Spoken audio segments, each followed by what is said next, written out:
Rocket League fans, I have an important question for you. Do you like watching the RLCS but not have time to keep up with all the tournaments and all the events that seem like they're being constantly thrown at you? Well, I think I have exactly what you need. Welcome to the RLCS Recap, a new show that I'm hosting on my channel that'll run through everything that happened in the previous weekend's tournaments. So even if you didn't watch, you can still be kept in the loop on what's happening. And even if you did watch the tournaments last weekend, I'm going to throw a little extra analysis in there too. So if you stick around, maybe you'll learn something new. And I'm not just going to be talking about Europe. Towards the end of the video, I'm going to talk about every region that played RLCS this weekend. So stick around for some interesting info on them too. And without further ado, let's get into it. For those of you that don't know, for the winter split, the RLCS is doing a group stage format. So all 16 teams are being put into 4 groups of 4 teams. The first place team in the group goes directly to the quarterfinal, while the second and third place teams in the group would need to play one extra game in the bracket stage in order to make it to the quarterfinals. So taking a look at Group A, we had Karmine Corp, Team Vitality, Sonics, and SUH competing against each other here. And there weren't really too many interesting storylines in this group before we had gotten started. Karmine Corp was of course the heavy favorite to take the first seed, and if there was one thing to look out for, it was the fact that Sonics did really well in the G1 Invitational that had happened just a few days prior to this tournament. They made it all the way to the grand finals in that event and took some very impressive wins on their way there, including 2 different wins against Moist Esports and 1 win against G1. So there were a few eyes on them trying to see if they could keep that hot streak going into the RLCS. The first 2 rounds in that group went the same way that just about everybody expected, with Karmine Corp and Vitality taking wins in the matches that they had against Sonics and SUH. And 3 of those matches ended up being sweeps, with the only exception being Sonics taking Karmine Corp to Game 5 in an attempted reverse sweep, which then got shut down emphatically in Game 5 with a 4-0 Karmine Corp win. So that gave us a really straightforward scenario for round 3 in this group. The 2 undefeated teams, Karmine Corp and Vitality, would play against each other and the winner gets the 1 seed. Meanwhile, the 2 winless teams, SUH and Sonics, would face each other and the loser gets eliminated entirely. And we got really entertaining matches out of both of these series. Sonics was able to take the win over SUH in Game 5, where every game in that series was a 2-1 victory one way or the other. Meanwhile, in the undefeated matchup, Vitality managed to take the upset win over Karmine Corp in a very defensive battle that also went to Game 5. 4 of the matches in this series were a shutout, and we went through the entire series without Sizen on Vitality or Exotic on Karmine Corp scoring a single goal. So there was a lot of defense played, but it was still a very good match, and out of all the matches in the group stage, this might have been my favorite one. So with that, we had Team Vitality in first place, Karmine Corp in second place, Sonics in third, and SUH finishing last, being eliminated in the process, which is really too bad because that name is a lot of fun to say. Moving on to Group B, we had Moist Esports, G1, Solary, and Williams Resolve.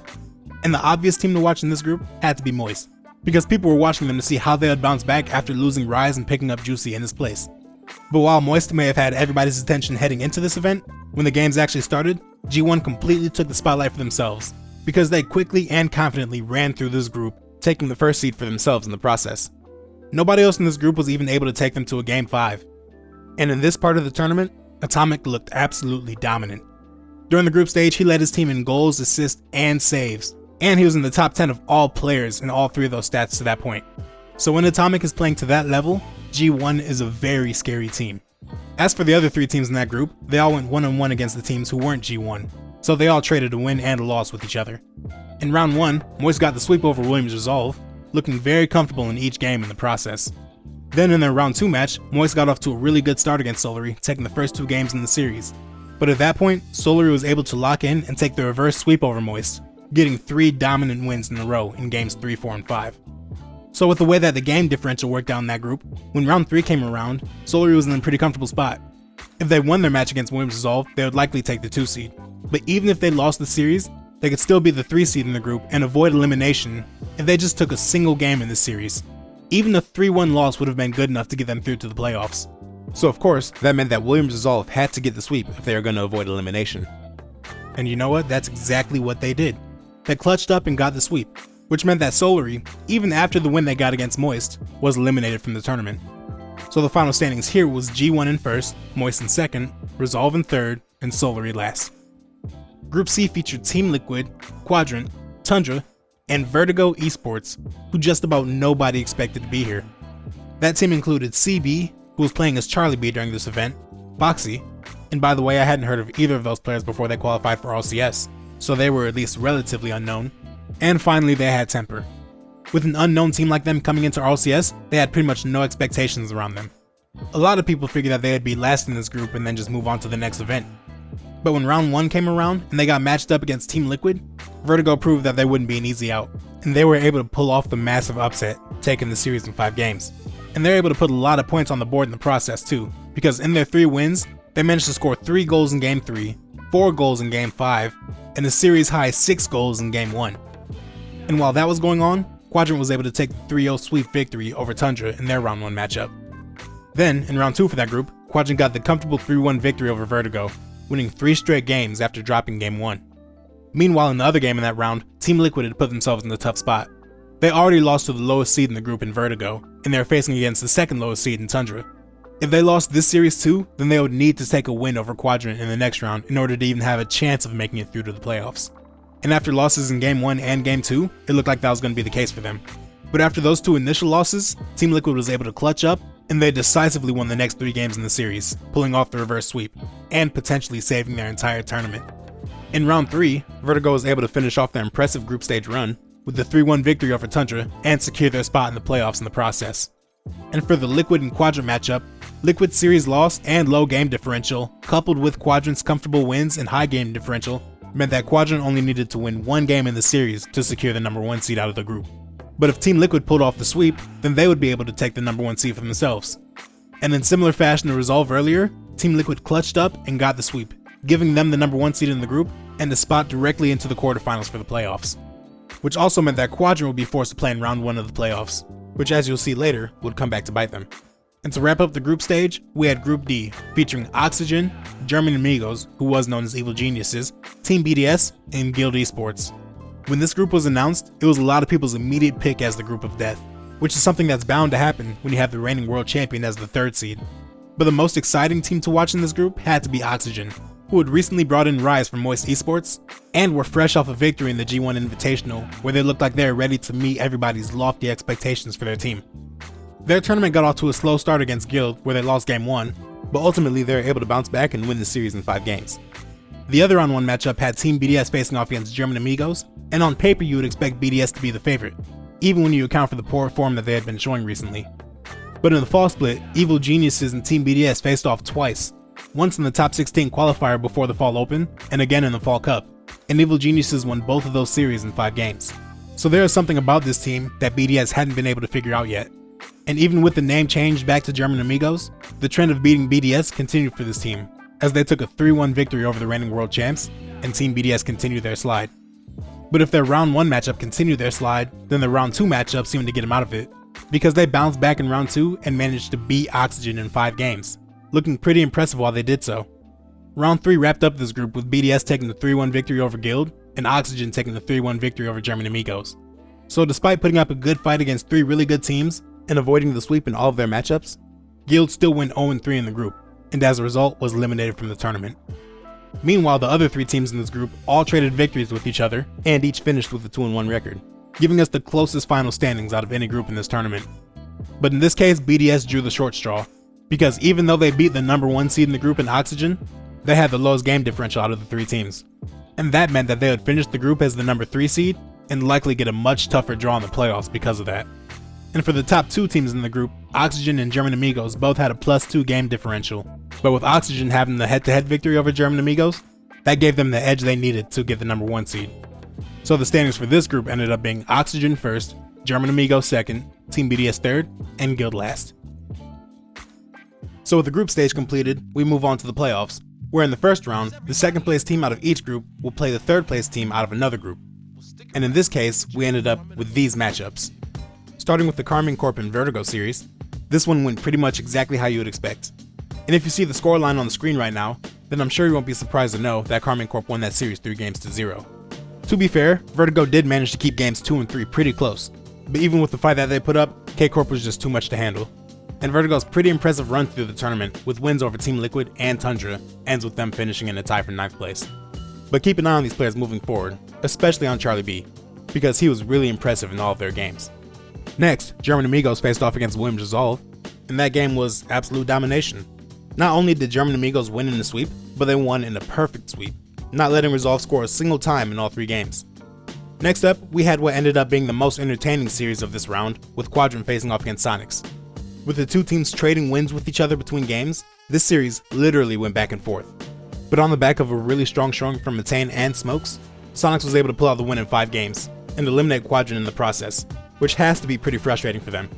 Quadrant started off the season really strong, finishing in the top 4 and in the top 2 of their first 2 tournaments of the season. But in the 3 events that they've played since then, they haven't been able to make it back into the top 8. So now we just have to wait and see if they'll be able to regain the form that they showed earlier in the season.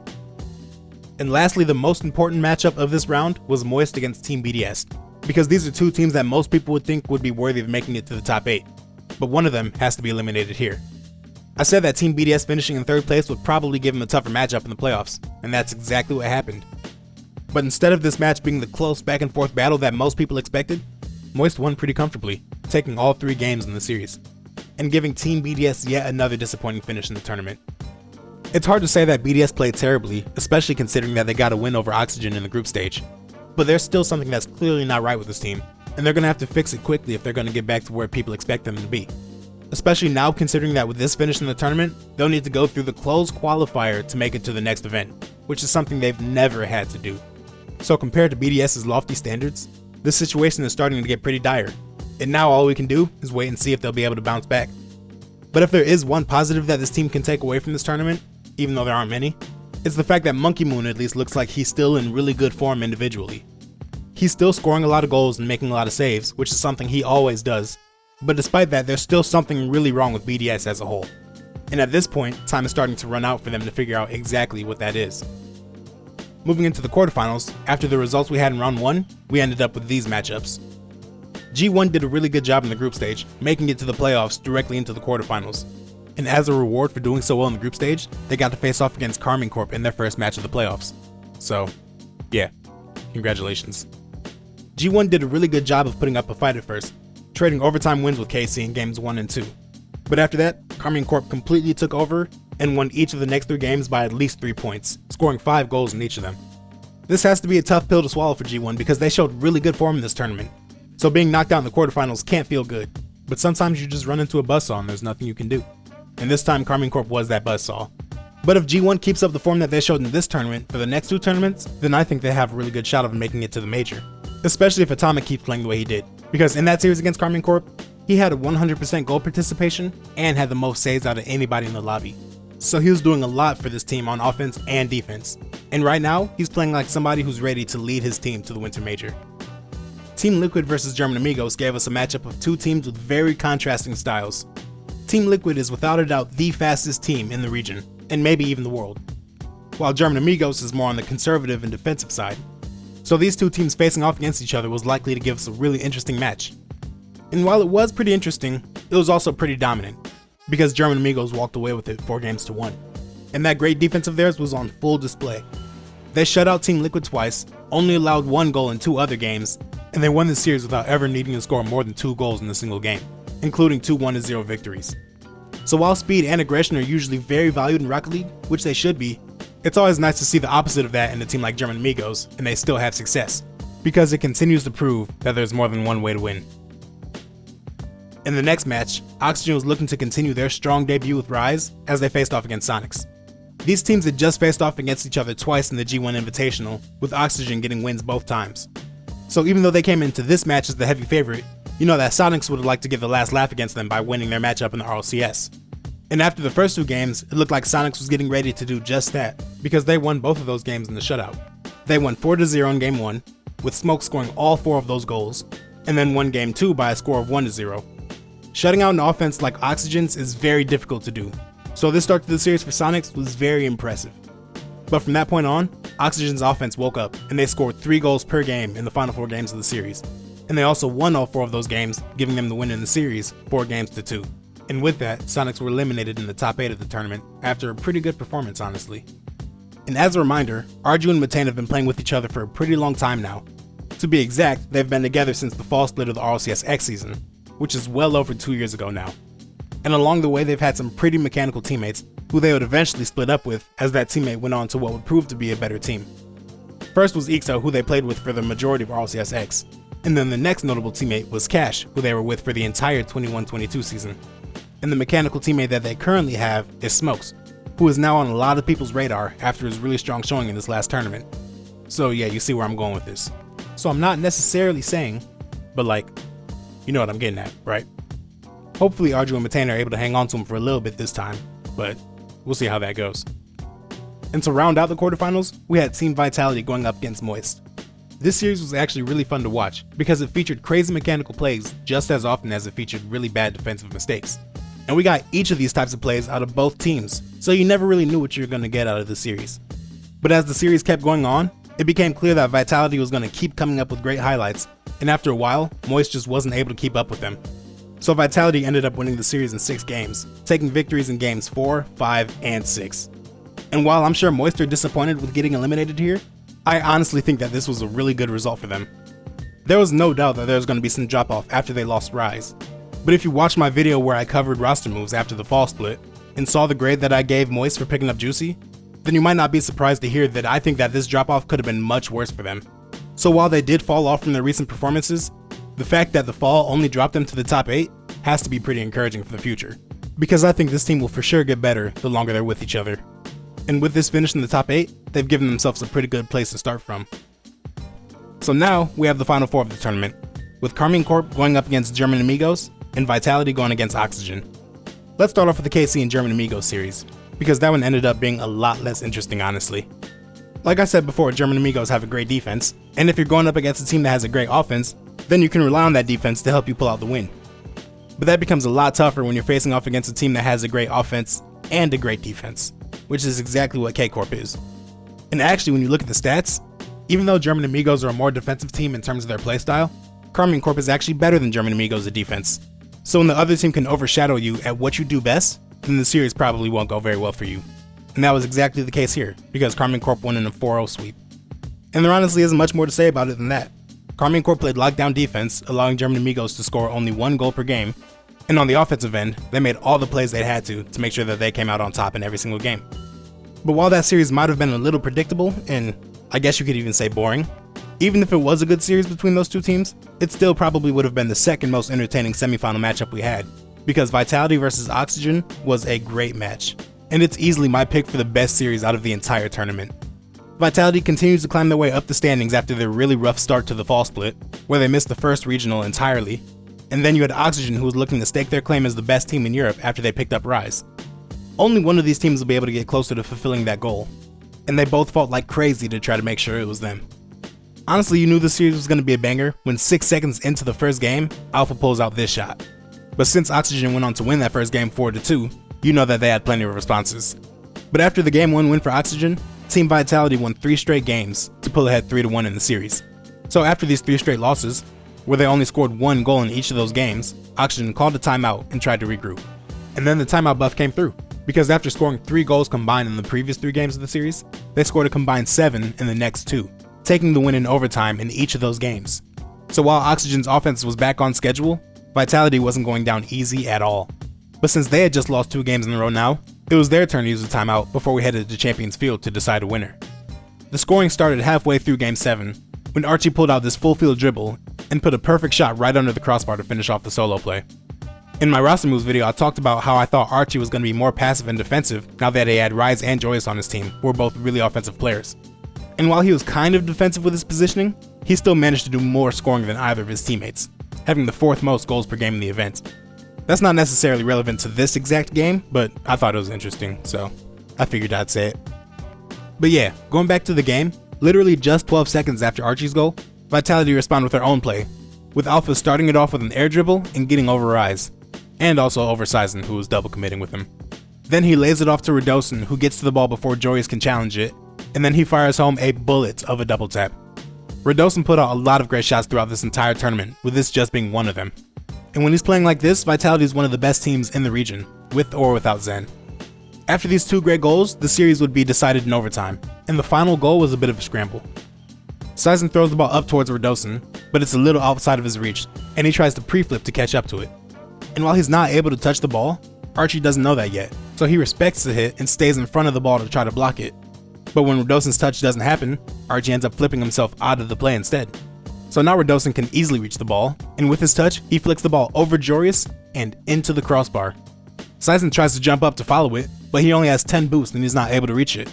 But now while Sizen can't reach the ball, Rise doesn't know that, and he gets in front of the ball to try to block Sizen's shot. But since Sizen isn't able to hit the ball anyways, now Rise has a chance to clear the ball. But with the way that he had positioned himself in front of it to block the shot, all he can do at this point is side flip into the ball to try to get some semblance of a clear. But the ball doesn't go very far, so Alpha's able to line up a shot while he's directly in front of Oxygen's net. Archie charges out to stop him, but he's not able to make it in time. So Alpha places the shot into the bottom right corner, where Joreuz can't reach it, and he seals the Game 7 victory for Team Vitality. This shot guaranteed us an all-French showdown in the Grand Finals, between the former Premier French org in Rocket League and Team Vitality, and the new Premier French org in Karmine Corp. The two teams traded wins in Games 1 and 2, with Game 1 going to Vitality by a score of 3-2, after Vitality completed the 2-goal comeback. Then Game 2 went to Karmine Corp, who dominated with a 5-0 win. Winning by that much threatens to give the winning team all the momentum in the series, so it was crucial that Vitality bounced back in Game 3. And at first, it looked like they were going to, as they ran out to a 2-0 lead with only 1 minute left to play in the game.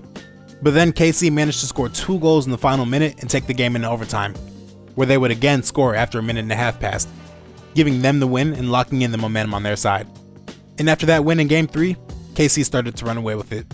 They were simply making too many great plays for Vitality to keep up with them, and KC went on to win the series in 5 games, locking in their second regional win of the season, and cementing their spot as the best team in Europe at the moment. 2 regional wins so far this season, and appearing in the grand finals of all 4 online events, is something that no other team can compare to right now. And at this point, major qualification for Karmine Corp is a matter of when, and not if. Meanwhile, in Vitality's case, they're once again playing like one of the best teams in the region after a really rough start to the season. And you have to commend the players and Coach Fair for turning this team around so quickly, because now they're also a front runner for a spot at the major. So after the first regional, here are the current standings in Europe, both for just this split and overall. And to be honest, Europe right now looks like it's just Karmine Corp versus the field. But as I'm sure you know, there's still a lot of Rocket League left to be played. Now before we go, it's time for the smaller region speedrun, where I'll quickly run through the biggest things that happened in the other regions that played in RLCS this weekend. Also, I'm not sold on the name smaller region speedrun, so if you have a better one, leave a comment suggesting it, and if I end up using it, then I'll give you credit for it. In South America, the 4 teams I'm keeping a close eye on are Team Secret, Ninjas in Pajamas, Crew Esports, and W7M Esports, because I think these 4 teams are the biggest contenders for the major. The group stage went about as expected, with all the number 1 seeds winning their group. The only things worth pointing out is that NIP almost lost to the club, who signed a new roster after NIP picked up their old one. It would have been a pretty interesting story for the old club roster to beat the new club roster, but unfortunately for them, they weren't quite able to pull it off. And also, W7M took an unexpected loss to True Neutral in round 2 of the group stage, giving them the 3rd seed in the group and a really tough matchup in round 1 of the playoffs against Endgame, which luckily for them they did end up winning. But the quarterfinals of the playoffs is when it starts getting really interesting. Team Secret, W7M, and Crew all won their quarterfinal matchup, but NIP faced off against Exceed, a roster of KNS, Klaus, and Davitrux. This was a match that almost nobody thought Exceed could win. And yet, that's exactly what they did, defeating NIP in 7 games for the upset of the tournament. Then in the semifinals, Team Secret went up against W7M, and they were able to walk away with the win in that series after 6 games. Then in the other semifinal matchup, after the upset over NIP, Exceed got to face off against Crew Esports, another team who would normally be heavily favored to win. But after their win over NIP, they got a few more believers in Twitch chat. And it's good that those people believe, because after pulling off the biggest upset of the tournament and beating NIP, they pulled off the second biggest upset of the tournament in beating Crew, this time only needing 6 games to get the win. So if anybody thought that their win over NIP was a fluke, it's a lot harder to say that when they pull off 2 big wins like that in a row. So at this point they made it to the grand finals, and the only thing in Exceed's way, before reaching the regional win, was Team Secret. Could they pull off a 3rd big upset in a row, and walk away as the champion of the South American Winter Open? No, they could not, because Team Secret is a step above everybody else in South America right now, and they were not gonna go out like that. They weren't even interested in making it close, because they won the series in 5 games. But even though they fell short in the grand finals, this was still a huge performance from Exceed, and they now have a realistic chance of making it to the major. It'll be really hard to hold off that spot from all the other teams, but they proved in this tournament that they can play against anybody. So while it will be really hard to hold on to that major spot, it won't be impossible. So I'll be keeping an eye on how they do in the rest of the split. On the other end of that spectrum, NIP got relatively unlucky here, because they got eliminated by Exceed in the quarterfinals instead of in the semifinals like Crew did. So now they're on the outside looking in for major contention this split, and they have a lot of work to do if they want to get back in the running. Now taking a look at the APAC regional, we get a little bit of deja vu. Last season during the fall split, Tokyo Verde dominated APAC North, winning all 3 regionals and going to the major, taking up APAC's only slot. But then in the first event in the winter split, Tokyo Verde lost, and they eventually went on to miss out on the major too. Now this season, James Cheese had the same domination in APAC that Tokyo Verde had last season, winning all 3 regionals in the newly combined region and qualifying for the major because of it. But now in the first events in the winter split, after just getting picked up by Elevate, they have now lost their first event in APAC, doing so at the exact same time that Tokyo Verde did last season.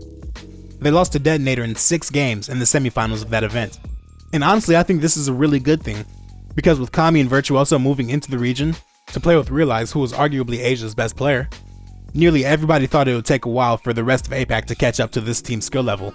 But this win proves that we probably underestimated the rest of APAC, and they're already catching up to them, which has to be a positive for the region and for Rocket League as a whole. But the bad news for Detonator is that since they beat them in the semifinals, they still had to win one more series in order to win the entire regional, going up against Gaming Gladiators, who was the best team from APAC South last season, and still one of the best teams in APAC this season.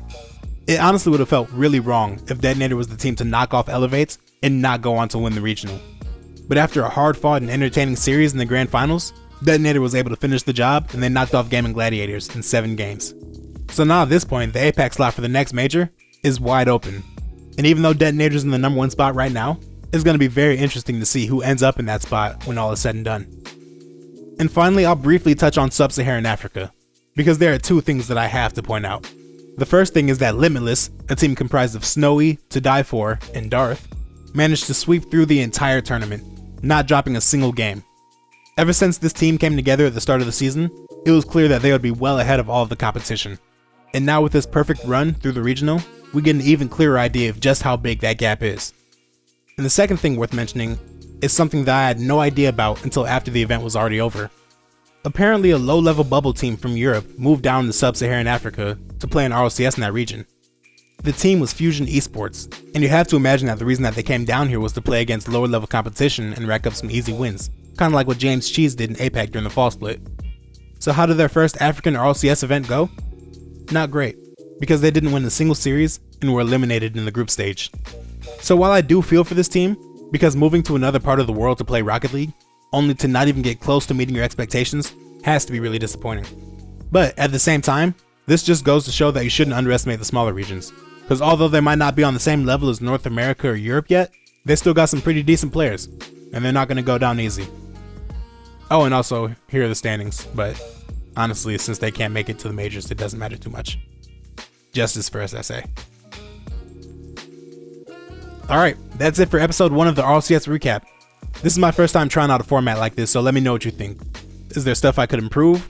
Did I do everything perfect and you just love the entire show? Probably not. But leave a comment suggesting improvements I can make for next time, because I want to get it right. For all of you. But alright, that's all folks. And as always, thanks for watching.